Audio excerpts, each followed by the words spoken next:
বাজারে গেছে, মেদিনীপুর টাউনে ব্যবসা করে, বউ ফোন করছে, হ্যালো 12টা বেজে গেছে, তাড়াতাড়ি এসো, ভাত খাবে না? এরপর দোকান বন্ধ করে দাও, আবার গিয়ে খুলবে। এর 1 ঘন্টা খদ্দের আছে।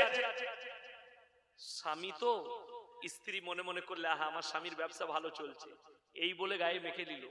কিন্তু যদি আবার দীপালি ফোন করে, হারাম কর 3 ঘন্টা প্রেমিকের সাথে গল্প করছে, কোনো ব্যাপার না। হ্যালো, হ্যাঁ বলো, কি করছো, ভালো আছো, খেয়েছো? হারাম কর বউকে কোনোদিন জিজ্ঞেস করেছো ভাত খেয়েছো? কিন্তু প্রেমিককে জিজ্ঞেস করে। এটা কিয়ামতের আলামত।